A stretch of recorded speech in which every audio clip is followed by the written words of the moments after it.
tentunya kita sebagai untuk mewujudkan demokrasi itu tidak gampang ya di situ ya.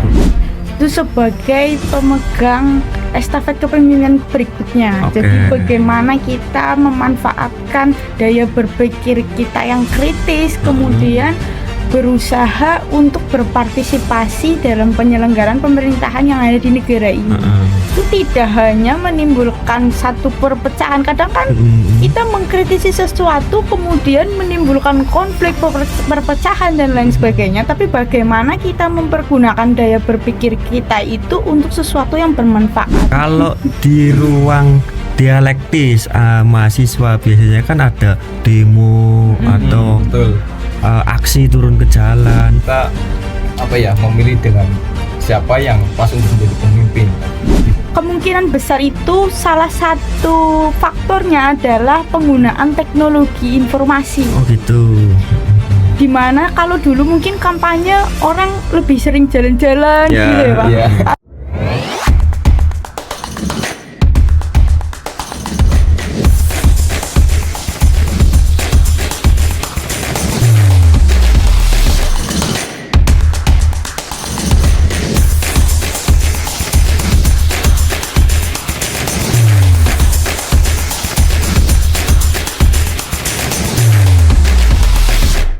Assalamualaikum warahmatullahi wabarakatuh. Salam sejahtera bagi kita semua. Kembali lagi di podcast Bawaslu Kabupaten Tegal.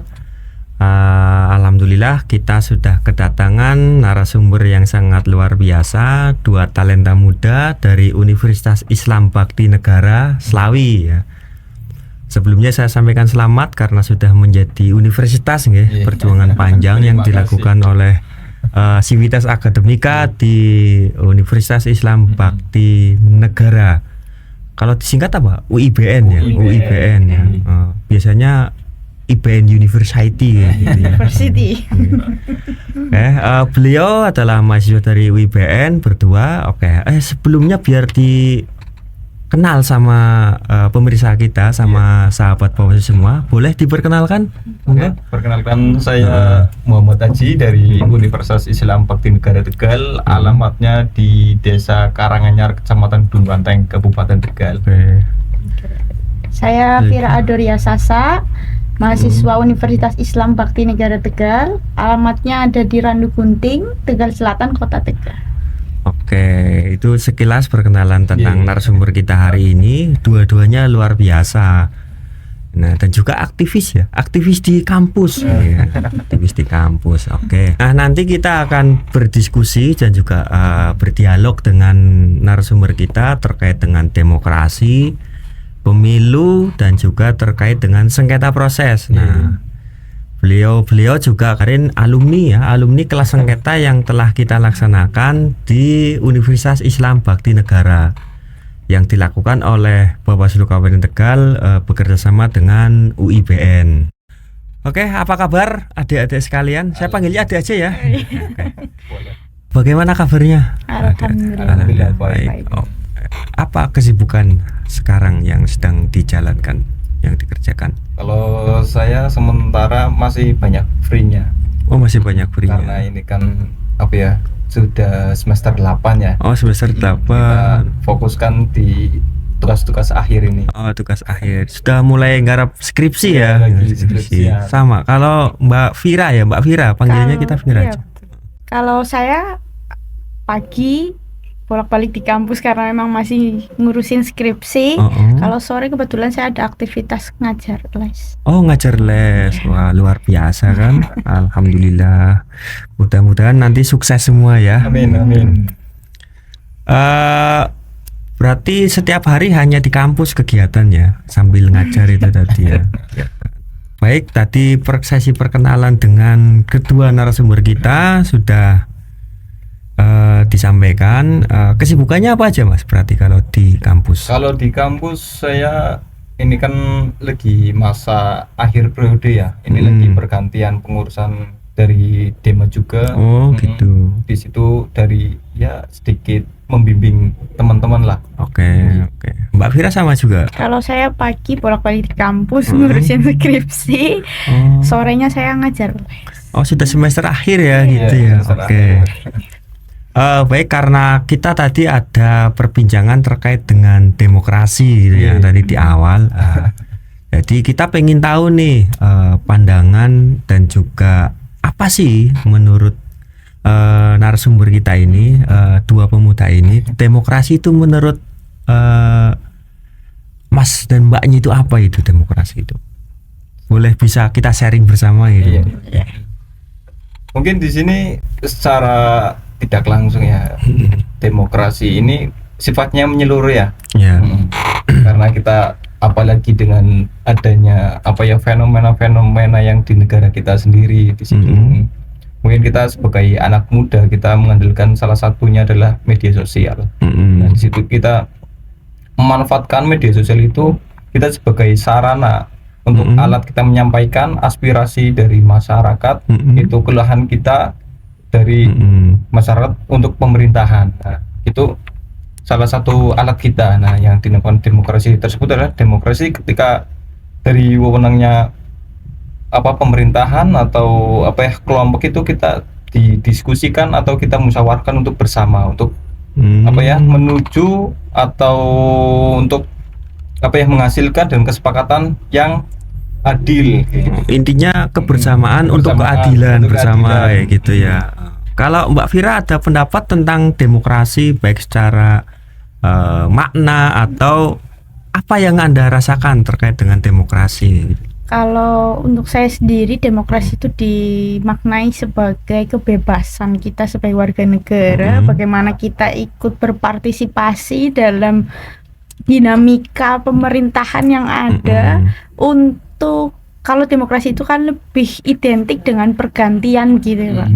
Jadi dengan adanya demokrasi ini, selain kita diberikan kebebasan sebagai warga negara, kita juga sama-sama mendorong, sama-sama berpartisipasi bagaimana pemerintahan di negara ini sesuai dengan apa yang kita harapkan gitu. Oke, tentu harapannya adalah harapan keadilan, kemakmuran, dan cita-cita bangsa tentunya kan begitu. Oke, sangat menarik saya kira pendapat dari narasumber kedua ini terkait dengan demokrasi. Nah, sekarang juga kira-kira nih dalam dunia demokrasi yang sangat luas dan juga banyak tentunya kan peran-peran yang bisa kita laksanakan. Kira-kira menurut adik-adik ini ya, yang dua ini, apa peran pemuda saat ini khususnya khususnya di dunia sivitas akademika, mahasiswa atau pemuda yang lain untuk mengisi ruang demokrasi ini, apa menurut adik-adik sekalian? Ya, itu kita sebagai pemuda, tentunya yang namanya orang tua itu tidak mungkin anaknya itu gagal. Tentunya kita sebagai pemuda di situ hanya bisa berusaha.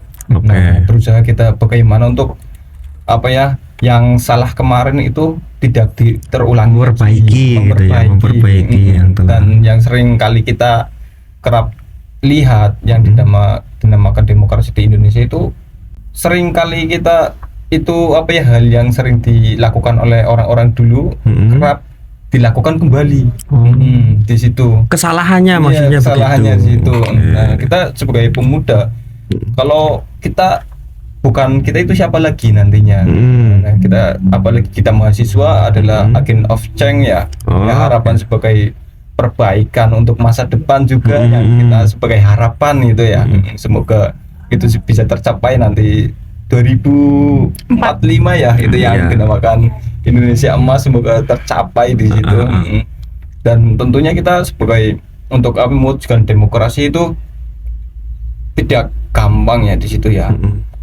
Butuh konsistensi juga di situ, kerap maksudnya dari tahap sekarang untuk nantinya. Oke. Kalau Mbak Vira ada pendapat lain? Kalau saya mungkin melihat bahwa generasi mudanya itu sebagai pemegang estafet kepemimpinan berikutnya. Jadi bagaimana kita memanfaatkan daya berpikir kita yang kritis, kemudian berusaha untuk berpartisipasi dalam penyelenggaraan pemerintahan yang ada di negara ini. Karena seperti yang tadi dikatakan bahwa 2045 itu digadang-gadang generasi muda itu jauh lebih baik daripada generasi sebelumnya. Kalau kita tidak kemudian berpartisipasi dalam penyelenggaraan itu prosesnya, kemudian siapa yang akan melanjutkan kan begitu. Oke. Satu hal yang ingin saya tanyakan, kira-kira partisipasinya dalam bentuk apa? Apakah mengkritisi? Biasanya kan identik dengan hal itu kan? Iya. Atau kalau mengisi yang lain seperti apa contohnya? Bisa dijelaskan? Nah, ya itu yang kita perlu digarisbawahi adalah kepotensial kita dari individual kita. Oke. Artinya kualitas diri Ya, gitu ya. Kualitas diri yang harus kita tingkatkan. Perlu kita Betul, tingkatkan betul. adalah kesadaran. Yang itu yang nomor satu, kita kesadaran. Apakah kita ketika sudah mau melanjutkan estafet itu, kita apakah sudah siap apa belum di situ? Mampu atau tidak Ya, nanti mau ke atau depannya tidak. gitu. Yang Berarti kita, kalau yang kita lakukan sekarang adalah untuk terus menggali potensi kita dari masing-masing kepribadian kita. menjadi pribadi yang berkualitas Iya, ininya kayak betul. gitu ya. Salah satunya Iya. menurut Mas Haji begitu. Iya. Kalau menurut Mbak Fira bagaimana ini? Kalau menurut saya partisipasi itu bisa diartikan banyak ya Pak. Heeh. Salah satunya itu mengkritisi, karena kita kan punya daya berpikir yang kritis ini, Oh, generasi gitu. muda Oke, kan oke, gitu oke, Pak. oke, iya, Kemudian betul, yang betul. kedua itu bagaimana dengan daya berpikir kritis kita itu tidak hanya menimbulkan satu perpecahan. Kadang kan kita mengkritisi sesuatu kemudian menimbulkan konflik, perpecahan dan lain sebagainya, tapi bagaimana kita mempergunakan daya berpikir kita itu untuk sesuatu yang bermanfaat. Contohnya mungkin kita sama-sama ikut mengawal penyelenggaraan pemilu dengan Oh, baik gitu. dan Iya. sebagainya. Salah satunya mengawal Salah satu- kepemiluan iya. gitu. Kalau di ruang dialektis mahasiswa biasanya kan ada demo atau Betul. aksi turun ke jalan. Pandangan adik-adik bagaimana ini? Nah, untuk pandangan saya untuk demo masa sekarang itu ya masih ada harapan. Cuman yang perlu digarisbawahi adalah kita demo itu kita menyuarakan suara rakyat. Nah, yang kemarin terjadi juga kan yang di Indonesia kan kita dari masyarakatnya sendiri itu Ada keresahan Iya, mungkin gitu ya. keresahannya itu kita beda dari mahasiswa dan sama masyarakat. Nah, kalau kita kerap itu sering maksudnya kita olah sama demo, ikut demo juga, pasti di situ akan terjadinya benturan juga. Oh gitu. Maksudnya Iya, di iya. situ yang perlu kita tingkatkan adalah kesadaran diri. Kesadaran diri. Oke. Yang bisa dikatakan apakah di situ dari pemerintahnya doang atau masyarakatnya juga yang harus dibenahi. Iya. Kalau secara tidak langsung kan di dunia demokrasi kan Iya. memang ada boleh lah Iya. mengkritisi pemerintahan itu kan Iya.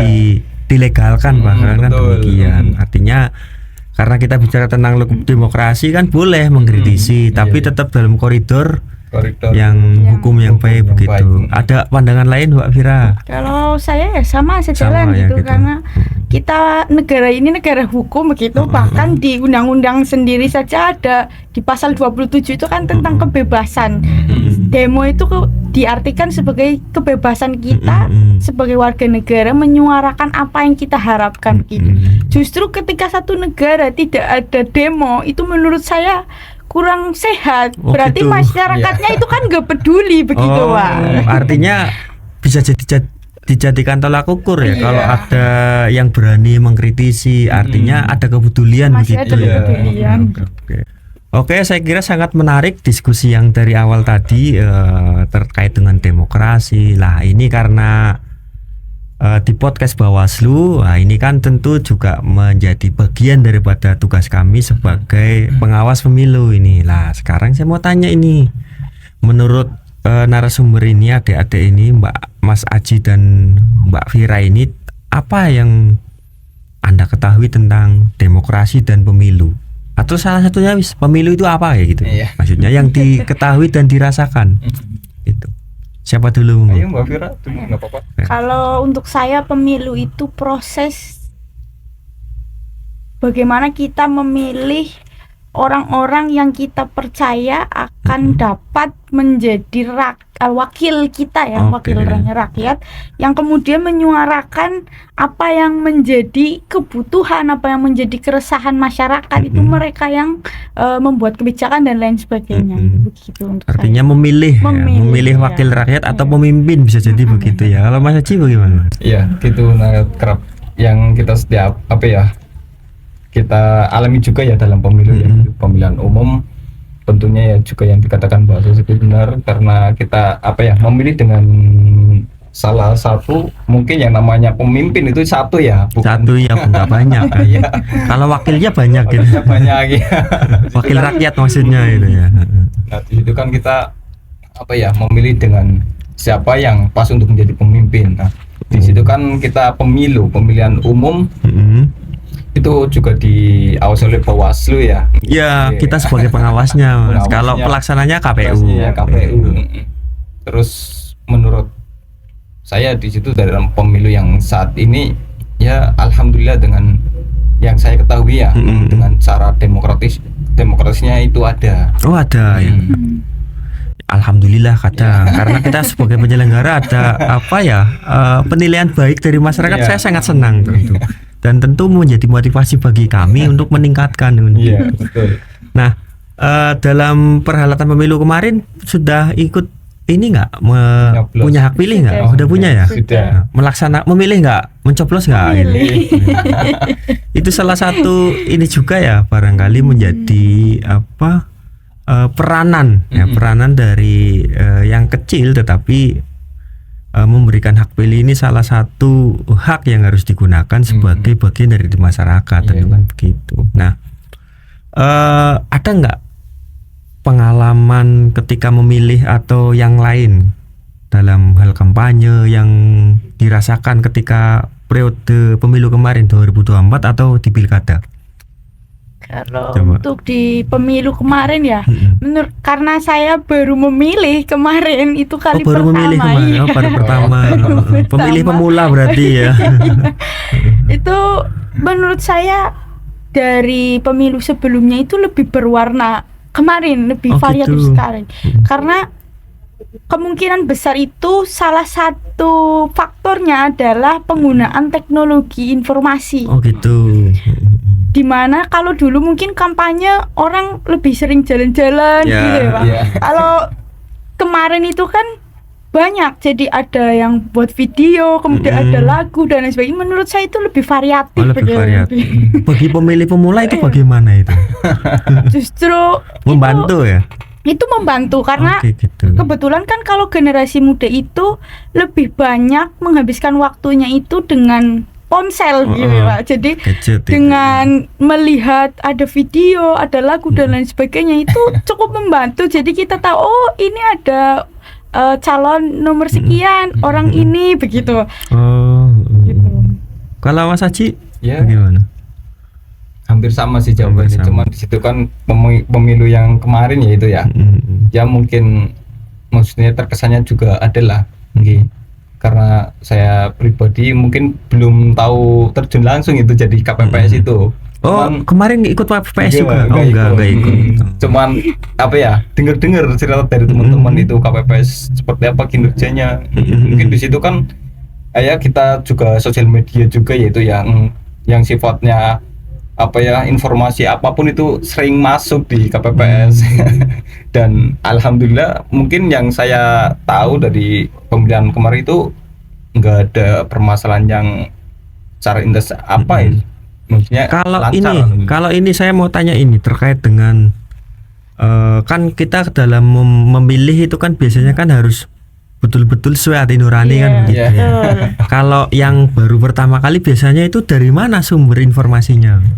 Biasanya kan kalau di sosial media itu kan banyak, apalagi kayak kemarin kan pemilihannya jadi satu gitu ya Pak. Ya, Otomatis itu untuk saya sepribadi itu melihat sebagai pemilih pemula itu jadi tantangan tersendiri itu Oh, Pak. gitu. Iya, karena kayaknya yang ini begini, yang ini begini kok kayaknya sama aja. Kemudian bagaimana kita mempergunakan daya berpikir kita. Oh gitu. Jadi lebih logika dulu Pak, Oh, baru gitu. hati nurani. Oh gitu ya. Gitu. Karena kan untuk memilih pemimpin kita, apalagi untuk sebuah negara yang seperti Indonesia ini, saya akui negara yang sebetulnya kaya raya sekali gitu. Besar Jadi, ya. Iya, nggak mungkin kita memilih asal memilih gitu Oh, kan. gitu, Ada ya. kriteria-kriteria tertentu.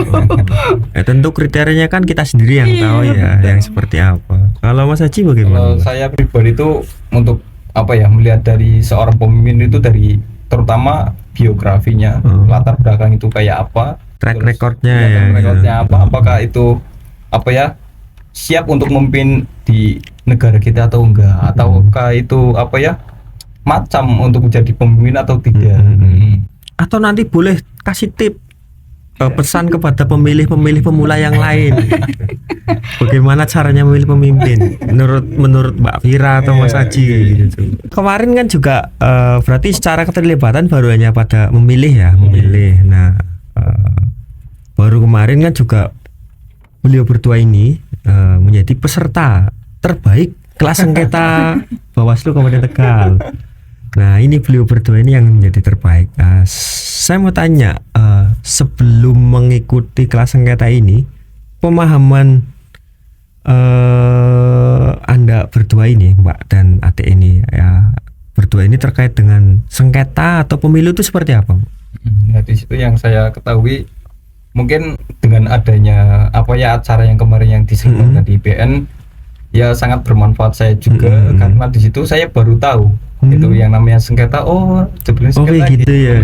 Apalagi dengan proses dalam pemilihan, pasti ternyata itu kayak apa ya, itu penyelesaian masalah dalam pemilihan umum, salah satu di situ. Nah, ya paling itu sih. Kalau Mbaknya bagaimana? Kalau saya itu dari dulu cenderung sering yang ada di pikiran saya itu ketika sengketa itu ya di Mahkamah Konstitusi gitu. Oh, gitu. Jadi Hanya tahu di hanya MK tahu gitu di ya. MK gitu. Makanya ketika kemarin ada kelas sengketa di kampus, itu saya akhirnya tahu bahwa ternyata sengketa itu tidak hanya soal hasil, tapi di Iya. proses pun ada sengketa. Ada sengketa, betul. Iya, jadi memang di proses itu ada sengketa proses namanya, antar peserta dan juga antara peserta dengan penyelenggara pemilu. Seperti yang kemarin ya, dan dipraktekkan juga ya. Praktekan. Kesannya bagaimana dari hasil kelas sengketa kemarin? Terus, ya sangat bermanfaat sekali karena kita di situ diajari dengan cara mediasi juga di situ, beradjudikasi juga, bagaimana cara step-stepnya, cara pelaporannya juga di situ. Ya alhamdulillah kita hasilnya yang tidak tahu jadi tahu di situ. Oh gitu. Sama Mbaknya. Iya, bermanfaat sekali untuk saya, apalagi kan saya juga pemilih pemula, kemudian baru tahu ternyata ada sengketa proses, apalagi ketika kemarin pelaksanaan di kampus dapat pengalaman untuk jadi sekretaris di adjudikasi, sekretaris di mediasi, itu juga menambah wawasan saya juga. Belum jadi majelis kemarin ya? Belum. Yang jadi majelis apa kemarin? Mas Haji? Bukan. Oh bukan. Oh enggak ini ya. Jadi bisa merasakan gitu ya, Iya, bagaimana di situ. kita sebagai penyelenggara pemilu gitu kan. Lah kalau ini ada materi yang paling menarik apa dari hasil kelas sengketa kemarin yang kita laksanakan itu?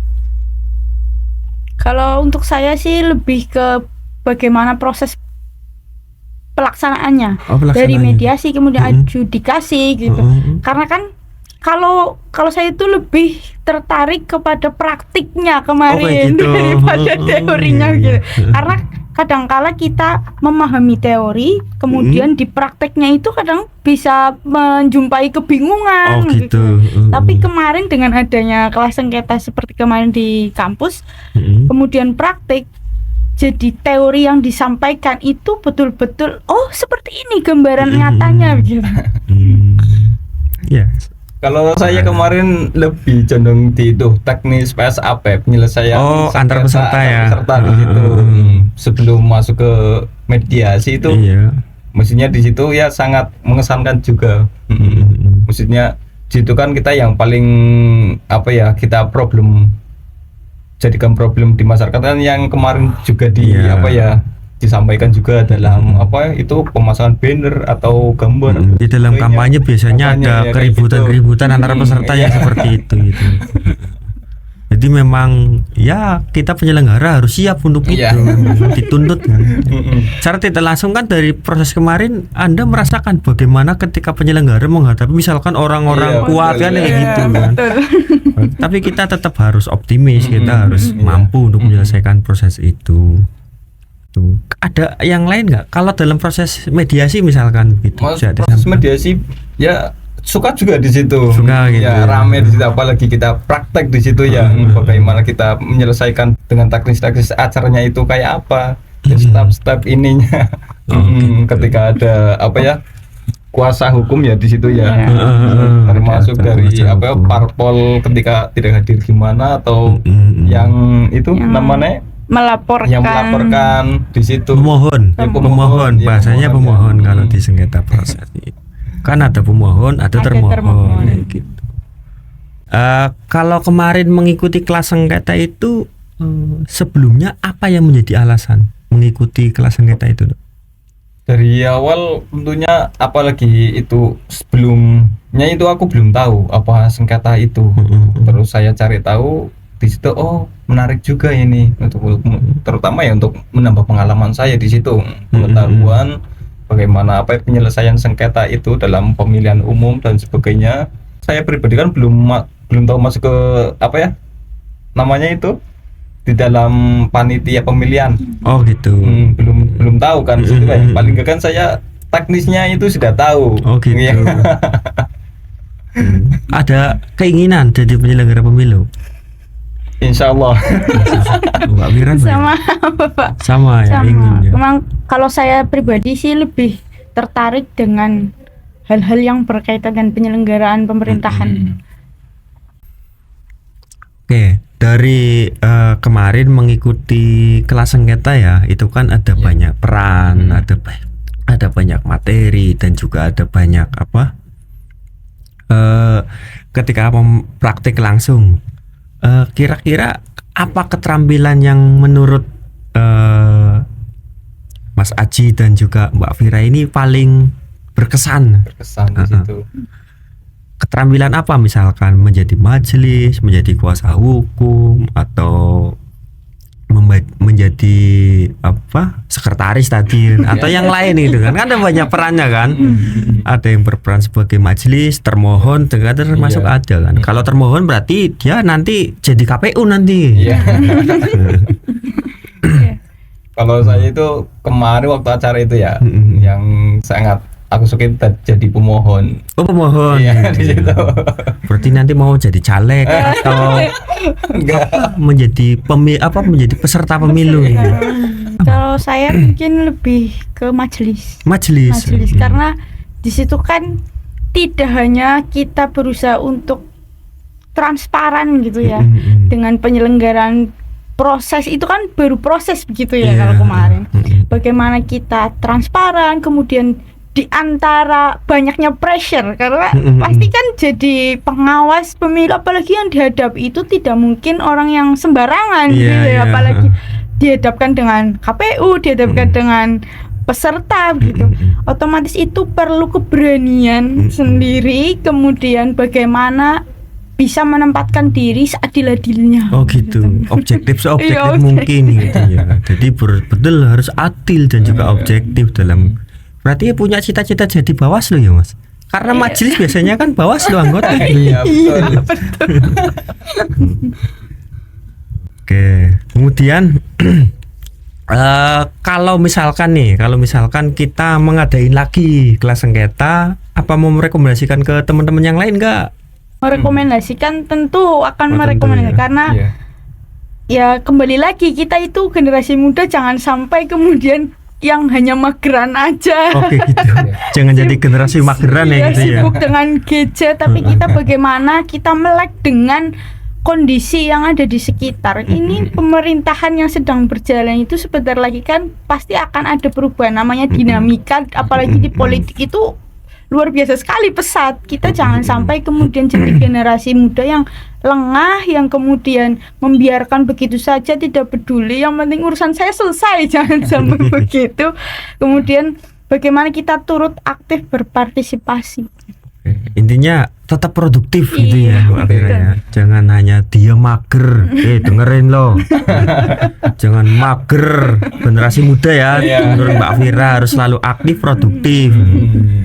Mas Aji bagaimana? Saya itu malah kalau di perguruan tinggi ya, kalau di IPN itu bisa dijadikan untuk mata kuliah karena itu kayak gitu. Di prodi hukum kayaknya penting juga. Karena di situ kan sebuah pengetahuan kita ya, apalagi kita sebagai mahasiswa itu akan turun ke masyarakat. Paling enggak kita tahu yang namanya itu pemilihan apa, yang sengketa dalam hukum dasarnya itu kayak apa dan sebagainya. Oh, ini juga bagus ini kan, menjadi mata kuliah nanti kita coba Iya, coba kita obrolin dengan pihak kampus, barangkali bisa dilaksanakan bersama-sama kan ya. Tentu kita juga akan sangat senang kan kalau misalkan sengketa ya, khusus sengketa proses ini juga menjadi bagian daripada yang dikaji dan juga dipelajari di dunia kampus kan begitu. Ya tentunya kan kemarin hanya 3 hari ya. Hanya mungkin bisa 1 bulan. Itu kan alhamdulillah sudah banyak pengetahuan yang masuk lah ke kita, apalagi dengan jadikan mata kuliah mesti itu ya lebih banyak lagi pengetahuan yang nanti kita cobalah supaya bisa direalisasikan harapan-harapan seperti itu. Tentu kan ini juga menjadi hal yang positif kan bagi kami. Kepentingan kami tentu akan sekaligus mensosialisasikan. Nah, tentu kan juga sengketa proses ini kan karena juga merupakan hal baru, kewenangan baru di Bawaslu, butuh respon dari masyarakat terkait dengan regulasinya, pola penanganannya, intinya agar lebih baik lagi kan demikian. Betul, iya. Jadi apalagi kalau dunia kampus kan lebih kritis biasanya ya. Kira-kira apa ini yang kurang supaya di kami pun di Bawaslu bisa melengkapi yang kurang-kurang begitu. Betul. Nah, kalau ini yang masuk ke segmen akhir ya masih terkait dengan demokrasi, sengketa, pemilu dan lain sebagainya. Beberapa kasuistik ada yang menyatakan pemilu itu tidak penting. Bagaimana pendapat adik-adik sekalian ini? Mungkin di situ orang menganggap tidak penting, kita mengkritisi, kita harus tahu dulu di situ. Tidak bisa kita mengkritisi sesuatu tapi tidak tahu. Contoh kita mau mengkritisi dari Bawaslu, loh, yang mengkritisi itu tahu nggak tentang Bawaslu itu kinerjanya kayak apa, terutama itu. Nah itu dalam pemilihan umum juga itu ya penting bagi saya di situ, karena kita kan di negara kita negara demokrasi, bukan negara kerajaan ya. Iya. Dinasti. Iya, maksudnya jangan dihilangkan lah. Mungkin itu ada kesalahan atau apa di dalam pemilihan itu yang menurut kita harus dibenahi juga ya. Harus benarkan lah di situ, mungkin di situ. Nah, dalam konsep pemilihan umum itu sudah bagus. Mbak Fira ada pandangan lain? Kalau tadi dikatakan ada statement bahwa pemilu itu tidak penting, mungkin itu adalah point of view masing-masing orang gitu. Karena setiap orang itu pasti ketika menyampaikan sesuatu ada alasannya. Mungkin dia melihat dari kacamata yang mana nih pakai. Kalau menurut saya pribadi pemilu itu penting karena negara kita ini kan bentuknya bukan kerajaan seperti yang dikatakan sama Mas Aji begitu. Jadi dengan adanya pemilu ini lebih memberikan kebebasan kepada siapa saja itu punya hak untuk dipilih dan memilih kan begitu. Jadi dengan adanya pemilu ini memberikan kesempatan kepada siapa saja yang merasa mampu dan punya kompetensi untuk memimpin. Kenapa tidak kan begitu? Iya. Artinya kesempatan diberikan kesempatan harus dimanfaatkan kan gitu, dimanfaatkan. Kan tujuannya kan tetap sama supaya bangsa dan negara ini lebih baik lagi kan gitu.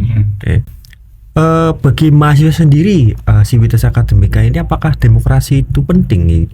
Ya terus yang kita alami ini ya, terus yang di kampus itu kan kita bisa dijadikan miniatur negara. Nah, bagaimana kita cara menegakkan demokrasi yang paling enggak kita hidupnya di kampus dalam pemilihan Dema, Sema dan sebagainya atau di HMJ, MPS yang di kampus itu kita disetting dengan demokrasi. Maksudnya jangan ada keterpihakan dari sisi manapun lah di situ.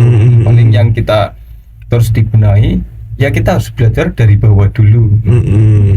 Contoh kita mau jadi ketua Dema di situ, apakah kita dalam pemilihan sudah secara demokratis apa belum? Gitu. Paling enggak kan kita untuk menjadi demokratis itu kan kita belajar dari bawah dulu.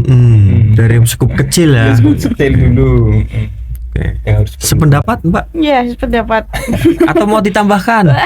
Monggo. Mungkin kalau bagaimana demokrasi penting atau tidak itu ya menurut saya penting gitu. Dengan adanya demokrasi itu kan memberikan kebebasan kepada setiap individu. Kembali lagi bagaimana penyelenggaraan di negara kita ini kan ada yang namanya sumber hukum, salah satunya di undang-undang. Di undang-undang sendiri sudah dikatakan bahwasanya setiap orang memiliki kebebasan yang sama. Berarti dengan adanya demokrasi ini ya memberikan masyarakat kebebasan. Bagaimana mereka mau menjadi yang dipilih atau menjadi yang memilih kan, gitu. Apa harapan ke depan terkait dengan demokrasi di Indonesia, pemilu, penyelenggaraan pemilu dan kelas sengketa bareng? Harapannya apa itu?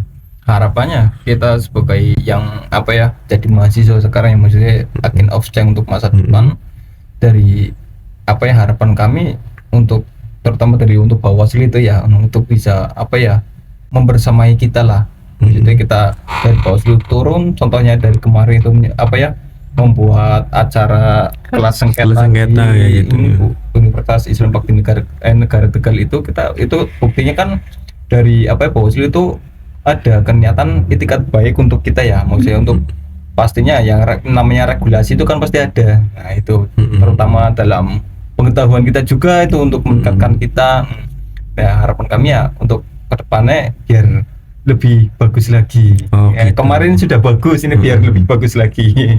Kalau Mbak Vira bagaimana? Kalau saya untuk pemilu itu kemarin saya lihat itu menurut saya pribadi gitu ya, di proses pemilunya itu mungkin bisa ditingkatkan jauh lebih baik lagi gitu ya, karena melihat dinamikanya kemarin itu dengan adanya berita-berita hoax yang disebar semakin banyak dan lain sebagainya, mungkin itu bisa lebih dibenahi lagi bagaimana kemudian yang menjadi peserta gitu ya untuk bisa mempergunakan cara-cara yang jauh lebih akademis lagi, cara-cara yang jauh lebih baik lagi, lebih elegan gitu, tanpa ada sesuatu yang kemudian menimbulkan perpecahan, konflik di antar masyarakat begitu.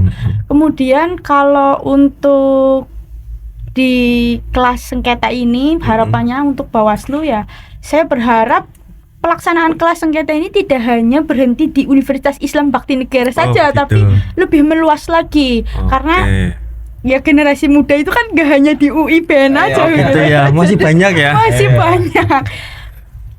Tapi kalau untuk penyelesaian sengketanya sendiri, kelas itu sudah sangat baik. Jadi hanya bagaimana proses untuk menyeluruh itu saja, mungkin lebih meluas lagi begitu, Pak.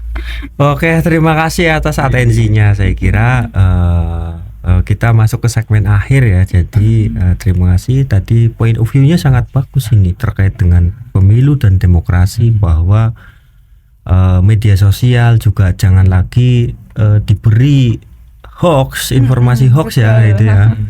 Karena semakin banyak pengguna media sosial ini, semakin banyak hoax juga biasanya. Ya, betul. Jadi harapannya nanti ini pesan dari Mbak Vira dan Mas Aji nih bagi peserta pemilu, penyelenggara pemilu dan lain sebagainya ini, untuk ke depan lebih baik ini menjadi peserta yang baik ya itu ya, peserta pemilu yang baik, memberikan kapasitas yang baik juga tuh bagi dirinya menjadi calon yang baik begitu. Ada closing statement yang bisa disampaikan barangkali nanti bisa supaya dijadikan pelajaran bagi yang mendengar diskusi kita kali ini. Monggo silakan. Oke, untuk closing statementnya mungkin kita bisa memaknai demokrasi itu tidak hanya sekedar memilih, tapi bagaimana kita menghormati hukum, bagaimana kita menghormati kebebasan setiap individu, kemudian menjunjung tinggi nilai-nilai kejujuran, keadilan. Dan kita sebagai generasi muda ini khususnya, kita harus sadar bahwasanya penyelenggaraan yang ada di negara kita ini menjadi tanggung jawab kita, karena di tahun-tahun berikutnya kitalah yang akan meneruskan kepemimpinan yang ada di negara ini. Oke, terima kasih. Mas Aji barangkali juga mau menyampaikan, monggo. Oke, untuk kaum akademisi atau kaum muda, untuk menegakkan demokrasi itu tidak gampang. Dari menujunya demokrasi itu kita butuh yang namanya konsistensi dari sekarang. Dan untuk pemilihan umum itu kita jangan salah pilih pemimpin untuk kedepannya. Itu aja. Oke, terima kasih Mas Haji dan Mbak Wira. Saya kira sangat luar biasa obrolan kita hari ini. Sayang waktunya sangat terbatas, jadi harus kita akhiri gitu ya. Jadi saya juga punya pesan kepada adik-adik sekalian, tetap semangat, tetap tadi yang disampaikan, tetap positif, positif dan juga harus selalu produktif ya, produktif. Jangan jadi generasi mageran. Itu keren, dan semoga sukses di kemudian hari buat adik-adik sekalian berdua, dan dimudahkan semua hajatnya. Amin. Dan menjadi yang sukses dan calon pemimpin masa depan yang luar biasa saya kira. Baik, sahabat Posul sekalian, saya kira demikian obrolan kita pada kesempatan hari ini. Sangat luar biasa bisa membersamai dengan dua talenta muda yang saya kira saya sangat optimis Indonesia menjadi negara yang lebih baik dan lebih maju jika generasinya seperti ini nih. Alhamdulillah. Jadi saya akhiri obrolan kita hari ini. Tetap semangat, tetap positif, dan juga tetap produktif. Bersama rakyat awasi pemilu, bersama Bawaslu tegakkan keadilan pemilu. Salam awas.